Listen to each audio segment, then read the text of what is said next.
separation that he just did there from Carrot. Gonna tie him time to pass him, and he's the stair with the top is not his. He does get a nice layer change coming out and above, but he doesn't have enough time to pop the big shield. He's just looking to try to pop another mini, and he does get it off. And now he's looking for a shot. He needs to put the pressure back on to Carrot, because if not, then he's just going to keep running around, and Carrot's finally going to be able to get a shot on him. And Carrot decides, you know what? Not worth my time, not worth my materials, not worth my HP. I'm going to disengage. I'm 50-50 on that. It felt like if Carrot had kind of kept pressing, he might have been able to pick up Letwick, particularly because, look at Letwick, there are only 20 total builds coming out, but that also means if you are able to take him down, you're not going to necessarily get that much back. You'd only get the 35 total, and it's really not going to be that beneficial unless you're able to rotate cleanly off of it. Both have the crash pads, but now you can see fight going on here between Diablo and NXS. Zandy on the back foot here, and Diablo trying to push forward somebody we've seen had the capability of playing aggressively. He is above that Storm Surge threshold, so just trying to hunt this player and doing a good job of keeping Zandy on the back foot. Does get the cone replaced, owns both, edits back under. Zandy able to replace that stay there, so Diablo just going to reset for a second, make sure he's still back up at near that 100-100 threshold, and then Zandy going to go down. So good job making sure he picked that one up. Zandy was below that Storm Surge threshold. Diablo will see that coming through. The Storm Surge will tick that over. So that's what we talk about right now. You can see on the right-hand side, Diablo is currently 130 damage above. Zandy was below, which means he takes that 25 damage every 10 seconds. And it also signals to Diablo, hey, I can just tag this guy up and then wait, because any damage he does for to that player, as long as they go down within a minute, he will still get credit for that elimination. He will still get the point. Then he can go over and safely pick up that loot. That is another aspect of competitive Fortnite that everyone has to think about. That Storm Surge, it plays a factor into so many of these players' games. Sometimes they forget about it because they're pumping, they're rolling, they got their mats, they got their ammo, they got their builds, they're in zone, and then they're like, wait, I didn't tag anybody this game. I got to look for tags. Frenzy Fishy on the other side above, and a good amount above. If you're about 100 to 150 above, you're looking in a good spot. As shots come through, he's going to take advantage and find swaps with one AR shot. That is what you needed. We saw Thomas HD do that in the first game. Just find any sort of elimination that you can, far away or up close. Don't even have to risk yourself getting tagged up for it. Beautiful elimination. Yeah, but you notice how he's doing that behind a cone and editing a single wall. That's to avoid all of those hunting rifle headshots that we've seen come out time and time again. You don't want to get a game ender looking for some of those tags to make sure you're safe.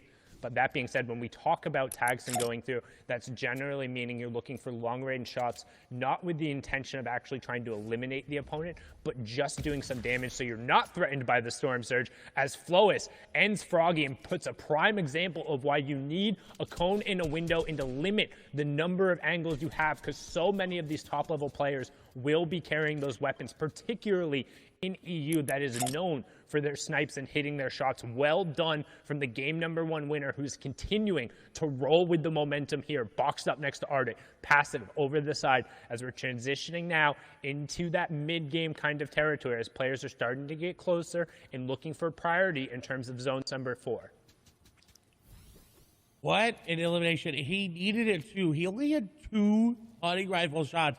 That first shot needed to hit. He didn't really have a chance to follow up if it didn't. Very heads-up play by Flois. First place, taking down second place. That is, hey, that's pretty good for your mentality. Even if he goes down here and be like, hey, I took out my competition, so I know I'm pretty secure there. But we're still pretty early on into the games, so you can't really do much with it. And it's important to note when they stress during the top of show how every single interaction matters. Right there, Flois eliminating his direct competition right now, the player who is closest to him, who's able to pressure up. That means if he's able to build up a lead now, it's going to be that much more substantial, because effectively he's eliminated one of the players who can threaten him the most, as now we're on board here with ADN. We saw him have an amazing run yesterday, pushing in. Right there, you can see the Dorito edit being taken down, and that's such a good push. Fastroki was looking to set up a crash pad there with that edited cone in his box, but ADN dropped in and then occupied the space, stuck to the AR, and then just used the weapon to close it out. Well done getting a key pick there in a mid-circle. And he desperately needed his mats were not looking good. Still are not looking good as well. So he's going to have to find another impact elimination along the way. As we're on board here with Ardent, again, Nats are not looking good. Now, there is a player's loot there in front of him that he more likely got the elim from. He's not actually prioritizing picking it up right now. It seems like he's just looking to build and then go for the loot. Mr. X is nearby. Benji's nearby as well. Ardent's in an awkward spot. We've got Scram in this game here as well. Handy, passive, slick. A lot of players still alive. 61. When we talk about storm surges, this is a threshold where it's 50. 11 players need to go down. Ardent makes a heads-up play to get a box, and Crash Pad's going to come through, but that's bad for him. Unless he hits the shot. Shots come through, and he does. Maestro going to go down the aggressive play, not going to be rewarded. And Ardent will be rewarded for his passiveness. Yeah, and you can see the reason why so many players are fighting right now, both that storm surge and trying to get priority. We talk about fourth zone. Look in the bottom right-hand corner. Everyone is looking to box up and stake their claim on as much real estate as possible for when that half-in, half-out reveals. You don't want to be sharing a spot next to somebody as you go to rotate, and they're looking to clear out the players nearby as Ardent picks up Flois there. So 1 and 2 are down. That's going to open up the leaderboard. Tons of players will have an opportunity.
Top 50 placement threshold, which is what a lot of people are playing that can say, hey, at least I went down inside of that.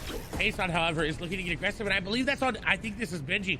I'm 97% sure Benji is right nearby. If Benji makes the wrong edit, he goes into a box that's not his. Tayson is going to go aggressive. He's going to make sure there's going to be pop. Edit's going to come through. No crash pad in. Shots coming through. And Benji's going to go down. Tayson going to take him down.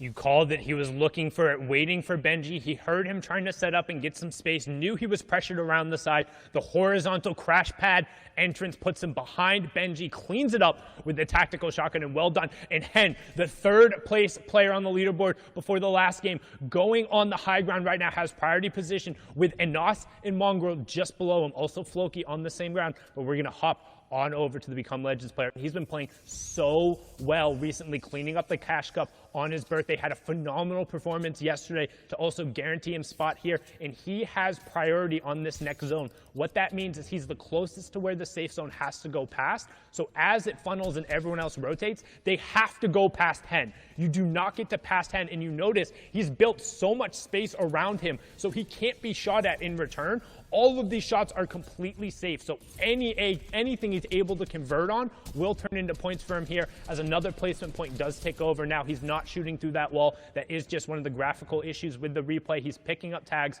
but now you can see setting up a crash pad, going to use it to go on the rotation late, and he picked up a key elimination onto Xcsept there as we have our top 35. And it's such a key elimination because he gets Jules' glider gun, and now he's got free rotation everywhere. He could win this game based off that elimination. It was such an impact elimination, but he's being a little bit too greedy on that zone.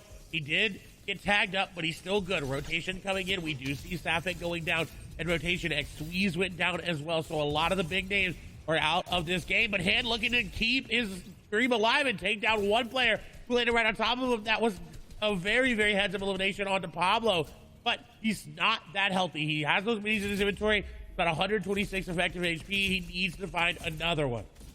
He needs to find the outside. He can't be in this cluster. It's really weird to take the grapple gun and then immediately go into the middle because you don't really have the ability to utilize it, and that's what we're looking for, getting towards the outside of the zone so he has more options there. Anas teammate up on the high ground there, but this is the solos competition, just playing for the same org. You have Gamers Origin, Deceptos there on the middle as we tick over top 25. Another point going through. Anas running through the high ground. Reason still in the match, and you can see Deceptos picks up Ardit there as top 20 ticks over. Another point going through, and right as I say his name, Reason ends up going down. This is looking like a Become Legends top 15 right now as they have 3 or 4 players still up, but Deceptos trying to find the space, finding a good job, tarping his way through and making sure that he owns all of the builds on this level as we close in on top 15. Bad Sniper missing out on a key placement point, and Deceptos looking to try and find a pick on this Crash Vibe player, doing a good job to deny the rotation, finds a tag, but not able to necessarily convert it. So many shots, but no elimination coming through, and he has to find that.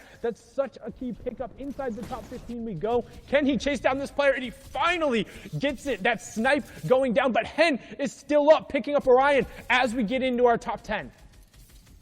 Deceptos is going to have to make a play as it's going up a little bit of an incline. You see it. Old builds are there as well. Hen is going to fall. Slick going to fall in tandem. Top 10 placement points being missed out by both of them. That's a huge boost as well. Deceptos able to hold on. There's a player on the other side. Shots are coming through. He's getting the tags, and he does. Frenzy Fishy is going to go down. Deceptos needs to get out of zone, though. He is sitting and ticking. He doesn't have any floppers. He's looking to get in, and he does, but a shot comes through. Floki going to be the one to take him down, and now 2 eliminations here for Floki. The player right on top of him. He's got to be careful. Shots go through. Back into zone goes Floki. Ticking down very, very low. Now inside of zone, he's good to go, but this is looking really, really rough. He doesn't have floppers. Mr. X is going to go down. Stacy going to be the one to do it. He's still trying to be popped there. And look at Anas just Tyro whopping all the way up top. He's just walking over old builds. I don't know how many builds he's got left, but he may be able to win this just solely based on the fact that's going over old builds. And the old builds giving him priority. That moving zone, we talked about it. It just randomly pulls a distance back away, which means you can continue your rotation. And on top of having the old builds, his saving grace has the mythic loadout as well. So this is so big for him as we move into the top 5. 4 players left, but Anas has complete control over this lobby. You can see Tayson as well in the middle. Scramguard and Snazy are going to round out your top 4. Who will finish it off? Will Anas continue the run of the caddy corner loot, proving it out, or can somebody from the low ground shut him down as Tayson picks up Scramguard? So each elimination, each placement here, an additional point as Tayson ends Snazy right there. But the Shockwave launcher comes out right away and knocks him over to the zone. And Anas does get tagged, but he's able to pop the flop in the zone and then gets the follow-up tag with 6 HP to spare. Become Legends Anas from the high ground. 4 eliminations in the Victory Royale, taking game number 2. The flop was what he needed to pop, and he did do just that. The Victory Royale going to be nice. I think may be able to move into first place after that game just on the number of points and the eliminations, but we're definitely going to need the analysts to break that one down, so we're going to send it right over to them here in a moment. Thank you guys so much. Great cast here in game number 2 of Europe. Anas finding the Victory Royale there. Mad props to him. Now, here's the thing, though. Tayson, another big name we're used to seeing. We keep talking about the quality of players. This is someone who is coming in strong. Ends that game in 5 eliminations. Had he picked up that VR, that 4-point swing would have actually moved him higher up the leaderboard, and we'll see that as we take a look at the standings and look at who is currently holding down that number 1 spot. Usually who ends up winning the game is always at first. That is the same story here right now. BL Anas all the way up top. Victory Royale, 7 elims, 28 points. But what happened that game was a bunch of eliminations from top players, changing the standings from 2nd all the way to 10th. And there's BL Hen in 2nd there. Somebody definitely to keep an eye on because he plays 4th in the first game. Not necessarily the biggest boost in points this game. Other names too, Deceptos, who's the king of placing 5th place. The French legend who came out there in the Invitational starting to rise up. But then Tayson, Zeke, you mentioned him. Getting that 2nd place will boost him way up, but he could have done more. Reason still stays around the 9th place mark, but still improves at least in this game.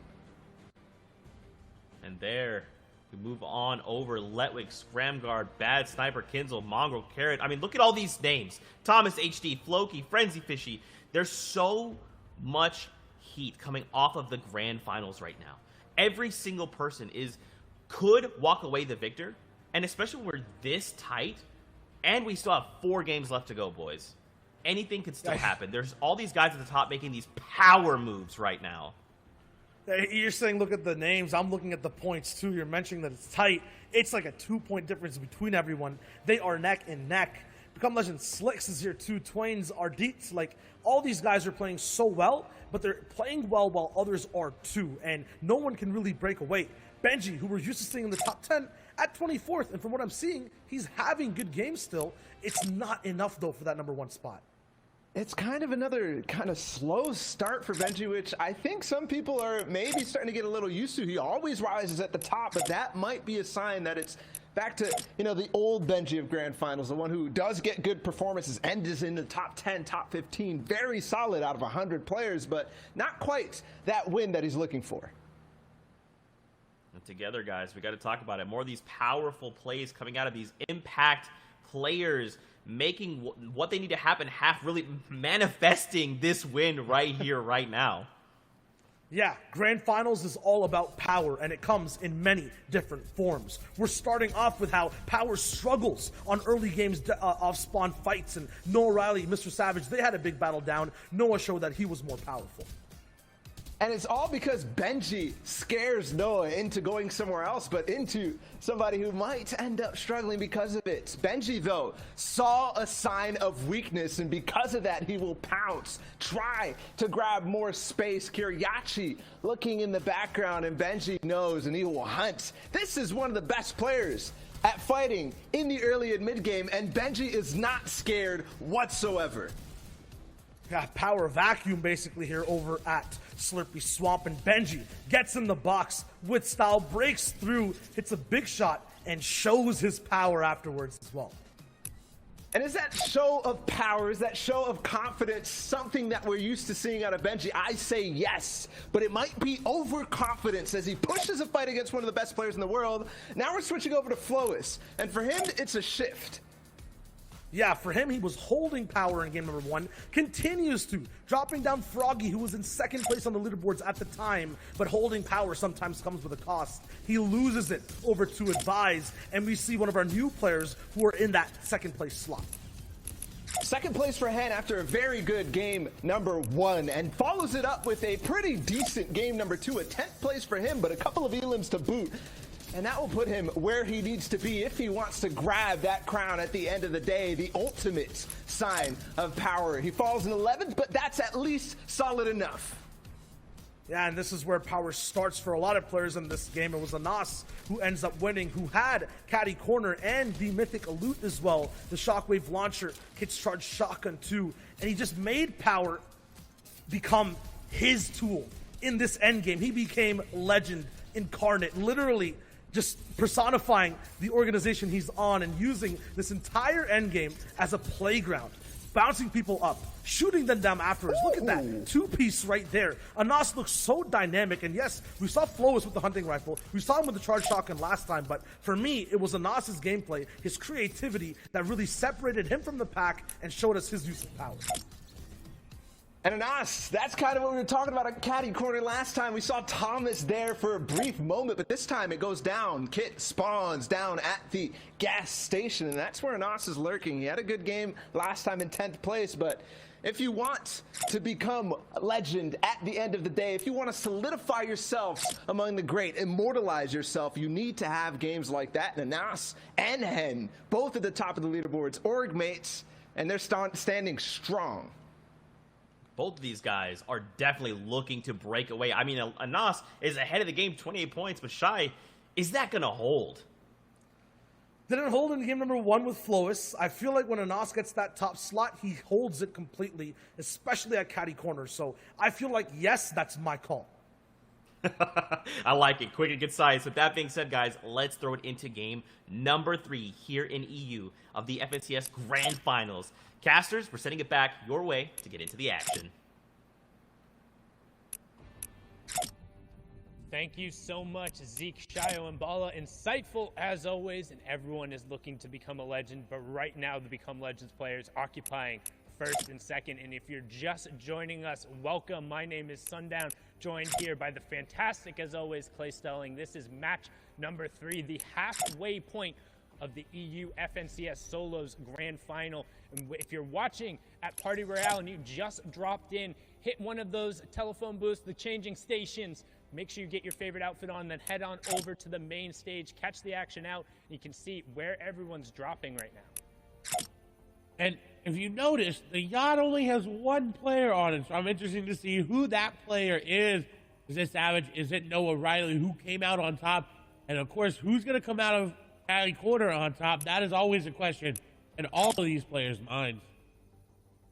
Right now you can see cutting over the top of the lake, but switching over to Anas, who's landing over towards the weather station side on Caddy. You can see looking to figure out if he's going to be able to go through, pick up any amount of that loot, drop down into this area, see what's going on. As of right now, doesn't look like he's actually going to have a contestant in, but you can see also a number of players off and over just to the southwest of him. So right now, first shot coming out, we talked about those early hunting rifle tags, but not quite going to find it again. Anas, game number 2 winner, current first place right now. And he's in a very good spot to keep that first place, but Hin right behind him. We've got to keep our eye on that elimination feed for that come up as well. If Hin, only 3 points behind, is able to make a play to start to make the ground up, is Vadil going to get some nice shots there. The Doug Splashes, though, are going to get that player up. The nice edit is going to drop the player down. The edit around as well. He's got him boxed up, but the fish is going to escape as Vadil looking to crash pad on in, using the jump there. He's actually not going to go in. He's going to take the wall and the cone up top. And that was so smart to outplay Advise there. Well done picking up Advise there. We talked about kind of the different types of crash pads and then the variations you're able to use. Him jumping up prevented him from falling in. So then when Advise went to exit the situation, got picked up, and now over to Slurpy Swamp. We watched this fight happen last time. Benji aggressively pushed Kiriachi, saying, no splitting going on here. This is my side. But Kiriachi now looking to be the predator instead of the prey and closing in on Benji as he's hitting these slurp barrels. So wants to kind of resolve this beforehand. And now box to box, how do two of the best players in the world close out this box fight? Do they look to take each other on, or are they just kind of trying to disengage the situation? Right now Benji's saying, hey, I need more mats if we're going to go toe to toe. He disengaged perfectly, got up, and is out. I also want to point out 35 of the current players also competed in the FNCS Invitational Finals. So they've been here before. They've been in this grand finals. They know what to do, especially these two players on the screen right now. As Kiriachi is going to take some damage there from Benji, who is keeping that pressure up with that rare tactical shotgun, and now looking to find a creative way inside. Kiriachi actually went up and around the shots going through, exchanging high ground and exchanging shots. As Benji takes a nice tag there on the Kiriachi. He still has yet to take any damage himself. Kiriachi is still pushing. This is exactly what we expect from him. And Benji baiting him to drop down. And Kiriachi was ready. The back and forth going in favor of Benji right now. Kiriachi keeping the pressure up. Benji going to get tagged up a lot there because he's going to go before. Trying to get for that cone. With the edit come through. Benji going through old build, which is really good. But once you reset that metal, it's very, very weak and it's easy to hit. But he's put some distance in between him, Kiriachi, and Romedia's time. Hearing the action going on, wants to take a peek inside, but he very well knows who's there. I'm not sure you want to jump on into that pond. Don't want to get boxed like a fish between those two. It's more like getting boxed between two sharks. The rock at a hard place. Pick which one and who's who, because Benji, right now, again, looks like he's done enough to fend off Curiosity and say, how long are we going to do this for? How long are we going to burn mats and just sit here and force each other back? Because both of these players are good enough to hold the other off, or at least make them pay for it. If you don't make that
ready for Diablo popping up, and he said, you know what, I'll bait the heel out, but I'm going to get that elimination.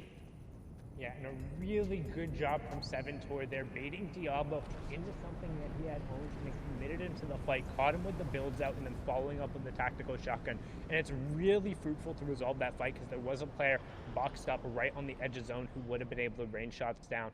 And again, if you are just joining that, there's the format on the right-hand side. You can see first round of placement points coming through, top 75, next one at top 50. Then it's every 10 players to fall until we reach top 25. Then it's every 5 players until you're into the top 3. So definitely want to be making those end games, but also 1 point per each elimination, as Carrot will pick up Phoenix there. Will also get a point, and that's his second of the match.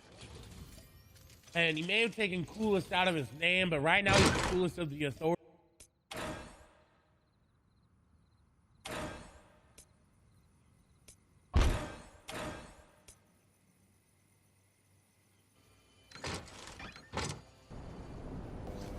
Sometimes you set the trap and the bait, but turns out you are the bait and you don't reel in what you want. That's what we talked about. He was looking for a slurp fish and instead pulled one of the loot sharks there. Griff turning it around after a rough game number 2, getting eliminated pretty much basically off drop. Ardit trying to spring a little bit of an ambush there, but instead going down. So good job on Griff, who we saw also had a very, very, very impressive run in order to make the qualifier here, but now on board with E11's Tayson, a player who we saw be super successful in the heats yesterday. The problem is he hasn't necessarily really converted it today. We've consistently seen him towards the top, and he was actually 7th coming in. So not doing too bad today, but probably also a little bit outside in terms of the placement that he would be wanting, averaging a top 27 placement and 5 elims total across the 2 games. And I think that may be due to the amount of loot that he's getting. He isn't teaming with 3 or 2 other players. It's really, really hard to find all that loot. And you see it in his inventory right now. He does have crash pads, but that common AR is not going to net you a lot of eliminations. He's going to have to find a way to upgrade that, whether that be through an impact elimination or finding one naturally, as it seems like this is the open side of zone, and that meaning there's not that many people all around him. He's got a little space to work with there. Someone who doesn't have that much space is there's a lot of players nearby. Bad sniper. He does have 15 points, a decent first couple of games, but not where he wants to be. There is a player nearby. He's got to be careful with the snipe, and if you don't have it, he's going to turn the beams back onto him, but not going to hit it.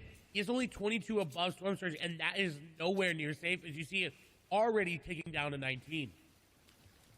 Yeah, and that Storm Surge threshold on the right side of your screen there. The number for zone number 3 is 70, so currently 17 players have to go down. Bad Sniper will be starting to look for tags here, but also doesn't necessarily want to overbuild himself too much because he doesn't have a ton of materials and he is out in the open. So if he has a lot of players who opt to end up spamming towards him, it can be difficult. And he's not in the safe zone yet, and now only 4 above. You talked about how kind of that threshold just keeps on ticking. So he's trying to trade some tags out, get himself above. We have Ovation Arion and Smudge closing in on him, as well as 2 players already in the zone and coming back, and this is going to be key. And he got it! Huge tags and the Elim coming on to Meta Shrimsy. Super unfortunate, using the crash pads desperately trying to get in zone, but even with those tags, only 62 above. And you can tell he's not happy with it. He's already looking to move into zone and set up for another couple tags because he's going to need it. The 62 above just turned to 60 above, and then it's going to turn to 52 above. And you're going to start trickling down that leaderboard as everybody near you looks to get eliminations. But Bad Sniper maybe looking to set up an ambush here onto Xcsept. Will be a snipe nearby Skype there, as well as a sniper shot is going to ring there. Not actually going to connect onto anybody, but Snipe looking to be aggressive on his tags. Again, is above Storm Surge, but not by much, as we see Lechy take down Supremacy's Clement there. Snipe, though, has a very good position in zone. He can rotate to his right or his northeast there to really make a play on that side of zone. His shots are going to come through. He heard that sniper shot come through, and that player got tagged up by everybody, and Ovation's Arion is going to fall down. To a single shot going through there, and we talk about it, you miss 100% of the shots you don't take, and it's sometimes worth just throwing the AR bullets over, both for Storm Surge tags, but you might get a little bit of that RNG on your side and pick up the elimination. Somebody else did most of the work, the hunting rifle shot coming through, but he'll be the benefactor there as Xcsept now is going to put some pressure here onto Flopper Michael. Again, a number of players still under that Storm Surge tag, so you can expect the passive players to push through Storm Surge will impact the players who have done the least amount of damage to opponents. But Flopper Michael punishing Xcsept there, who was under that pressure, as 4 more players will need to go down before it turns off. Controller 007 picks up Maestro. Gambit's Moaka also goes down, but you can see Flopper Michael also under pressure here. He was the player who... Can he set up another one here and end up converting, as now we're going to swing on over to Anas, get a nice little replay, see what's going on here. Chaining the crash pads, landing directly on top of the player and catching him over on the side. Spen, what are you doing? Cover your back, man. You can't be doing that on the edge of the zone. But Anas pushing himself further out towards the lead. Don't forget, he was in first place with 28 points, now sitting on 30, courtesy of the elimination and the first placement threshold. Very great play from Anas to realize that he was being ambushed here as well. Very quickly got out of the situation. Now Andy looking to be aggressive and looking to push. The shots are still coming through. Anas continues his dominant solo performance. He plays 16 in the solos Evans CS Invitational and 9th in DreamHack. And he's recently been turning online, you know, in these last couple of months. It's been really great to see him come into someone who could become a legend, especially after being picked up by that organization. With this disengage, though, it nets him a lot. He's able to refarm some of this metal as well if he wanted to hit that fence there. Refarm a lot of this wood as well. Benji picking up an elimination is good for him. But Anas, while he was in a good spot, now he's getting pinched by these players.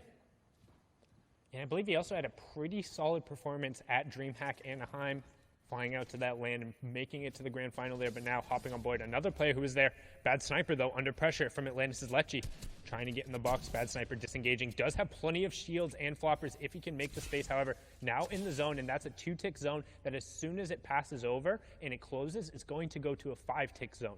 So Bad Sniper is going to have a lot of the pressure here in terms of having the chug splashes and having the floppers compared to Lecce. Don't know his loadout, but doubt he has as much heals as that, and going to be punished there. Yep, no additional white heals coming out, so the siphon really beneficial for Bad Sniper there, and he has a relatively clear path to the zone now. You can see on that bottom right-hand corner, only 1 or 2 players who are going to be in his way.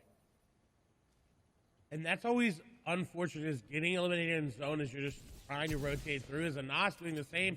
He's got white heals, but it's only in bandages, and he is popping them this time, but he's got to be careful. This elimination will net him so much. It'll give them loot, and if that player has any white heals as well, it'll be so good, as Andy is staying more healthy than Anas. The zone, once it closes, like you said, 5-tick, and now it goes down. Shots are going through between each other, and Andy's got that flopper. He's going to be able just to outlive Anas here, unless Anas makes a play, but no, Anas going down, and that's number 1 out of the game. Anas being taken out there, the pressure from the storm, the 5-tick zone. Andy eating all the cabbages, knows exactly where they went, directly into his stomach there. Also has the floppers and the bandages as well. So I'm actually going to argue that he should have used the bandages there and allowed the cabbages to tick himself over the top, but instead going to pop that flopper, going to limit some of his mid-game and later game options there, but opting for safety is now swing on board with reason. Relatively solid performance, was in 9th coming into this game, currently sitting on 18 points, and has a decent loadout for the end game. However, a long rotation he's going to have to make here, Clay. And he has no crash pads and only 1 pepper. He's going to have to get creative with it, whether it be third-partying this fight. We did see Scram fall. Rezon just going to hop in, and that's going to be PCH, who is not expecting it. You have to reset those walls. You cannot afford to make those mistakes right now.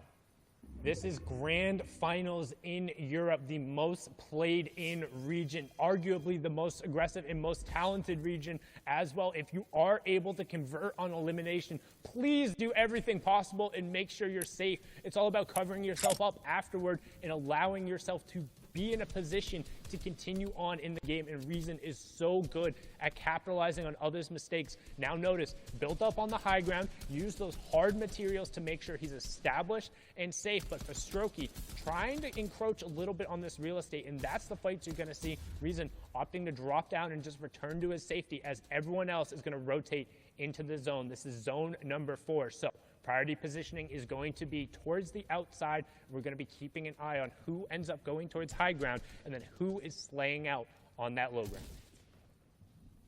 Easy able to make it here. Another player able to make it into this end game is going to be Savage. And with that off-spawn elimination on the Noah Riley, I'm assuming that elimination there, Noah Riley went down early.